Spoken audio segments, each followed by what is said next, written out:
वज़ीर आज़म शहबाज शरीफ ने कहा कि माजी में वक्त ज़ाया हुआ, इससे सबक सीखेंगे। इस्लामाबाद में वफाकी काबीना के इजलास से खिताब करते हुए वज़ीर आज़म मोहम्मद शहबाज शरीफ का कहना था कि हुकूमत और कौम 14 अगस्त का दिन रिवायती जोशो खरोश से मनाएगी। अरशद नदीम कौम का हीरो है। अरशद नदीम ने 40 साल बाद पाकिस्तान को गोल्ड मेडल जीत कर दिया है।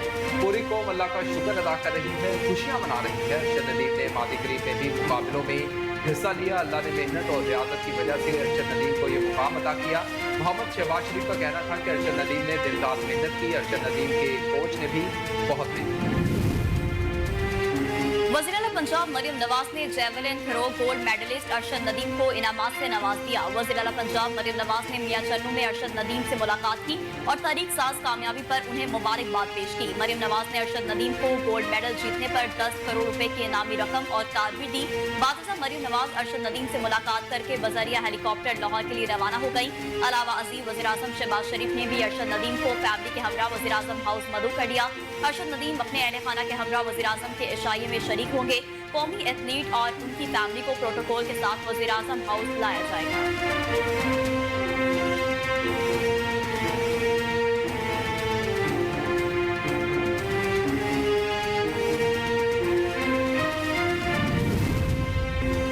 वफाकी वज़ीर दाखिला मोहसिन नकवी ने बरतानवी हम मनसब से मुलाकात की, जिसमें बाहमी दिलचस्पी के अमूर पर तबादला ख्याल किया गया। दौरा लंदन के दौरान मोहसिन नकवी ने बरतानिया के वज़ीर दाखिला गोबेट कॉपर से मुलाकात की, जिसमें वज़ीर दाखिला मोहसिन नकवी ने बरतानी वज़ीर दाखिला का मनसब संभालने पर कॉपर को मुबारकबाद पेश की और इनके लिए नेक ख्वाहिशात का इजहार किया। मुलाकात में बाहमी दिलचस्पी के अमूर और क्रिमिनल मुकदमात में कानूनी मामले पर भी बातचीत हुई। मौसर बॉर्डर मैनेजमेंट और गैर कानूनी इमिग्रेशन के सदेबाब के इकदाम पर भी तबादला ख्याल किया गया। पाकिस्तानी पुलिस अफसरान की बरतानिया में ट्रेनिंग के अमूर पर भी गुफ्तगू। अमीर जमात इस्लामी हाफिज नईमुर रहमान ने कहा कि मुस्लिम लीग नून और पीपल्स पार्टी पर अख्तियारात पर नाक बनकर बैठ जाते हैं। हाफिज नईमुर रहमान का कराची में प्रेस कॉन्फ्रेंस करते हुए कहना था कि हुक्मरानों को अयाशियों के लिए मराद हासिल हैं। अवाम पर टैक्सेस का बोझ, बिजली और गैस के बिल महंगे, पेट्रोल पर लेवी लगी हुई है। FBI को नैब जैसी ताकत दे रहे हैं, इससे एक्सपोर्ट मुतासिर होगी। उन्होंने कहा कि FBI का इदारा टैक्स को बढ़ाने की बजाय अपनी करप्शन बढ़ा रहा है। FBI की जानिब से एक साल में 1299 अरब रुपए की करप्शन हो रही है। FBI को एक्सपोर्टर्स पर लगा दिया जाए तो मामूलात कैसे चलेंगे। अमीर जमात इस्लामी का कहना था कि इस मुल्क में कोई आगे नहीं बढ़ सकता।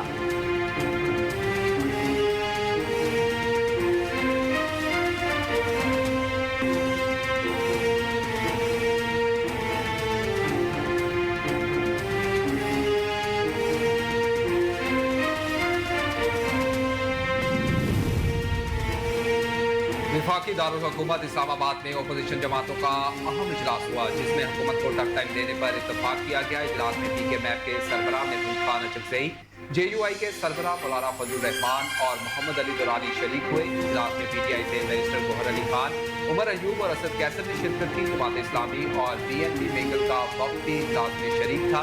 इजलास में मुल्क की मजबूत सियासी सूरत हाल पर बातचीत हुई और अपोजिशन जमातों की हुकूमत मुखालिफ तहरीकों पर भी तफसीली तबादला ख्याल किया गया। जराये के मुताबिक इजलास में अपोजिशन जमातों की मुश्तरका हिकमत अमली के PORs पर भी बात हुई। इजलास में अपोजिशन इत्तेहाद के एजेंडे को खत्मी शक्ल देने पर इत्तफाक हुआ।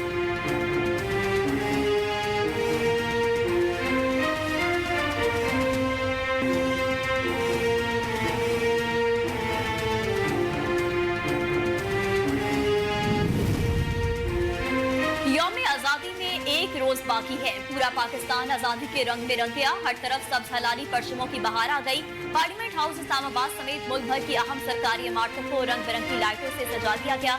घरों की छतों और इमारतों पर कौमी परचम आवेजा हैं। मार्केटें और बाजार झंडियों, बैजेस और आराइशी अशिया से सज गए। PHA ने वतन से मोहब्बत का इजहार करते हुए बांका बॉर्डर के बाद लाहौर में सबसे ऊंचा परचम लहरा दिया। जिलानी पार्क लाहौर में 200 फीट ऊंचा परचम नस्ब किया गया।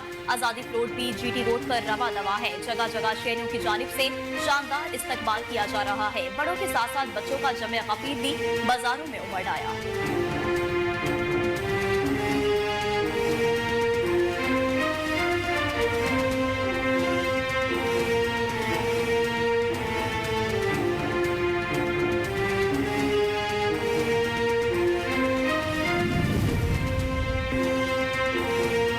पाकिस्तान के 77वें योम आज़ादी के मौका पर आज रात पाकिस्तान मिलिट्री एकेडमी काकोल में आज़ादी नाइट परेड का इनेकाद किया जाएगा। आज़ादी परेड का इत्मीम 13 और 14 अगस्त की दिलदानी शब किया जाएगा। Chief of army staff general Syed Asif Munir army parade की तकरीब के मेहमान खुसूसी होंगे। पाकिस्तान मिलिट्री एकेडमी के कैडेट्स अपनी मखसूस अंदाज में ड्रिल परेड की महारत का शानदार मुकाबला करेंगे। इस मौका पर सरजमीन पाकिस्तान और मातृ वतन के शोधा को खसूसी खिराज तहसीन भी पेश किया जाएगा। यह तकरीब इस हकीकत का वालेहाना इजहार होगा कि पाकिस्तान कौम एक जिंदा दिल कौम है जो अपनी आज़ादी का जश्न पूरे भरपूर और जोश खरोश अंदाज में मनाती है। जश्न आज़ादी इस बात की अक्कासी करती है कि पाकिस्तान है तो हम सब। ISPR के साबिक सरबरा lieutenant general retired Faiz Hameed को फौजी तहवील में लेकर कोर्ट मार्शल की कार्रवाई शुरू कर दी गई। पाक फौज के शोबा ताल्लुकात आमा के मुताबिक lieutenant general retired Faiz Hamid के खिलाफ तादीबी कार्रवाई शुरू कर दी गई। Lieutenant general retired Faiz Hamid के खिलाफ टॉप सिटी में शिकायत मौसूल हुई थी। ISPR के मुताबिक सुप्रीम कोर्ट के हुक्म पर lieutenant general retired Faiz Hamid के खिलाफ टॉप सिटी की कोर्ट ऑफ इंक्वायरी शुरू की गई। मुकम्मल तहकीकात की रोशनी में lieutenant general retired Faiz Hamid के खिलाफ मुनासिब कार्रवाई का आगाज किया गया। पाक फौज के शोबा ताल्लुकात आमा के मुताबिक रिटायरमेंट के बाद भी lieutenant general Faiz Hamid Pakistan army act की खिलाफ वर्जी के मुर्तकिब करार पाए।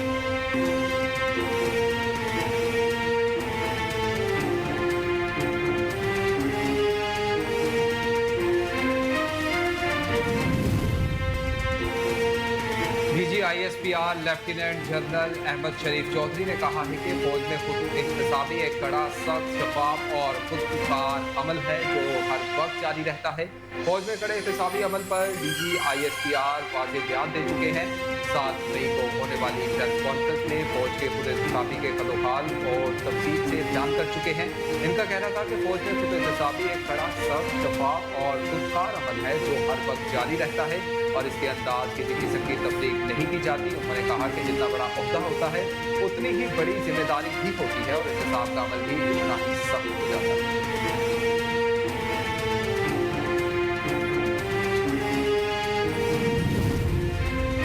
वज़ीर दिफा ख्वाजा आसिफ ने कहा कि अगर 9 मई में मुदाखलत की बात दुरुस्त है तो ये अकेले फैज हमीद का काम नहीं होगा। पाकिस्तान मुस्लिम लीग के रहनुमा और वज़ीर दिफा ख्वाजा आसिफ ने कहा कि 9 मई के हालात और वाक़यात की उंगली फैज हमीद की तरफ इशारा कर रही है। फौज का अंदरूनी एहतसाब का इंतजाम बहुत मौसर है। ख्वाजा मोहम्मद आसिफ ने मज़ीद कहा कि जनरल फैज का रिटायरमेंट के बाद भी सियासी वाक़यात में हाथ रहा। ख्वाजा आसिफ का कहना था कि जनरल कमर जावेद बाजवा की रिटायरमेंट करीब पहुंची तो फैज हमीद ने खुद आर्मी चीफ बनने के लिए आखिरी 24 घंटों तक कोशिशें जारी रखी। उन्होंने कहा कि नवाज शरीफ से माफिया मांगी, हमारी सफों से एक बंदे से भी राब्ता किया।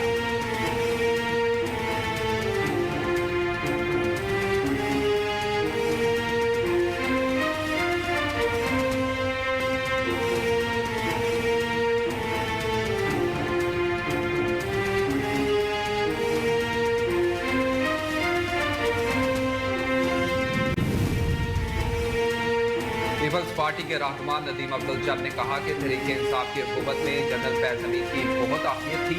हुकूमत के सारे मामला वही चलाते थे। नदीम अब्दुल जब मजीद बोले कि अदल के तकाजे पूरे होने चाहिए।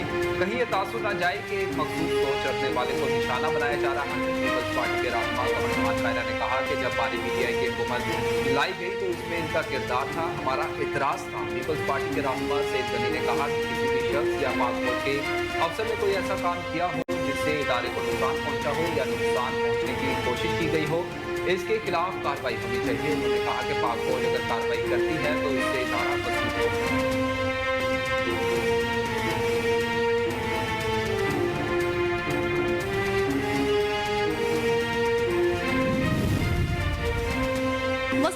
रहनुमा और सेनेटर इरफान सदीकी ने कहा कि lieutenant general retired Faiz Hamid 2024 के इलेक्शन में प्रो PTI मुतहर्रिफ रहे। सेनेटर इरफान सदीकी का कहना था कि मेरा ख्याल नहीं कि हुकूमत के इल्म में था, ये फौज का अंदरूनी इंजबाती मामला है, वो आला सदा की पोस्टिंग कर रहे हैं। उन्होंने कहा कि बानी PTI के दौर में हुकूमत के मामलात में बेहद दखल रहा।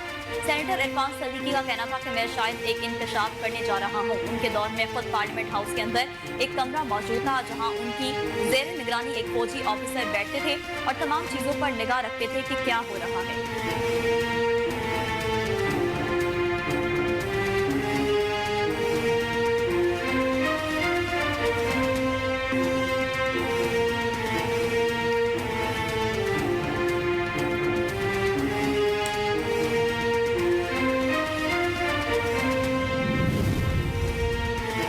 सेनेटर फैसल वाउडा ने जनरल रिटायर्ड फैज हमीद को फौजी तहवील में लेने और इनके खिलाफ कोर्ट मार्शल का अमल शुरू होने पर रद्द-ए-अमल देते हुए कहा कि फैज हमीद और पीटीआई एक ही नाम है, ये शुरुआत है, मामला बहुत दूर तक जाएगा। सेनेटर फैसल वाउडा का कहना था कि मामला बहुत दूर तक जाएगा, ये शुरुआत है, अभी बहुत बड़े बुत गिरने हैं। फैसल वाउडा का कहना था कि बात सिर्फ करने तक नहीं रुकेगी, पीटीआई की टॉप लीडरशिप भी इसी का हिस्सा है। फैजाबाद धरना केस तो बहुत छोटा है, आने वाले दिनों में बानी पीटीआई और पीटीआई जमीन पर लेट जाएगी। इनका कहना था कि ये पाकिस्तान के लिए जबरदस्त फैसला हुआ है, जो मुल्क को नुकसान पहुंचाएगा, इसका हिसाब होगा।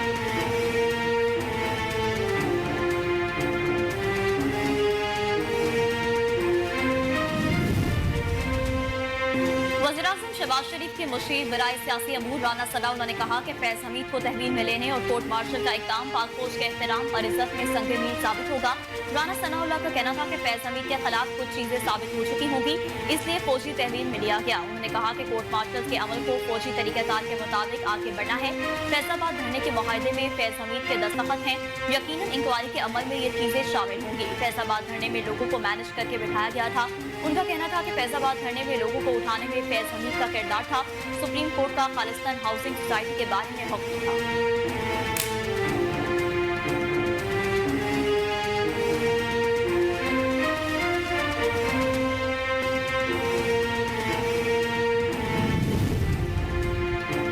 अमेरिका की सलामती के तर्जुमान जॉन कर्बी ने कहा कि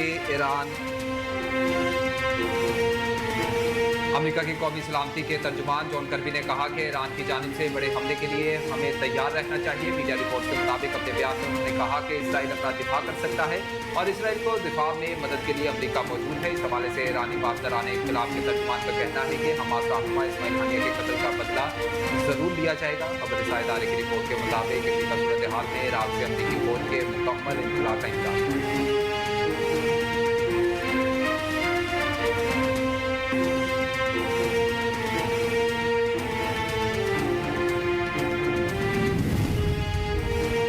वज़ीर-ए-आज़म बलोचिस्तान मीर सरफराज बुख्ती ने कहा कि बलोचिस्तान के खिलाफ एक मुनज़्ज़म साजिश जारी है और हम सब ने मिलकर इसका मुकाबला करना है। वज़ीर-ए-आला बलोचिस्तान मीर सरफराज बुख्ती ने जश्न आज़ादी की मुनासबत से मुनअक़िदा घुड़सवारी गाला में शिरकत की। वज़ीर-ए-आला ने मुख्तलिफ टीमों के माबैन नेज़ाबाजी, हॉर्स जंपिंग के मुकाबले और पोलो मैच देखा। वज़ीर-ए-आला मीर सरफराज बुख्ती ने तकरीब से खिताबी खिताब करते हुए कहा कि अल्लाह ताला पाकिस्तान को हमेशा कायम व दायम रखे। जिंदा कौमें जश्न आज़ादी को पूरे जोश व जज्बे के साथ मनाती हैं। सूबाई हुकूमत ने फैसला किया कि इस साल जश्न आज़ादी को पूरे सूबे में पूरे जोश व खरोश से मनाया जाएगा।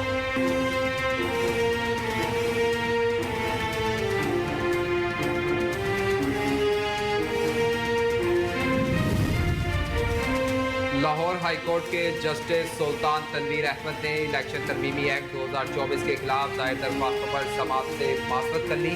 लाहौर हाई कोर्ट के जस्टिस सुल्तान तनवीर अहमद ने शहरी मुनीर अहमद की दरख्वास्त पर समाअत की।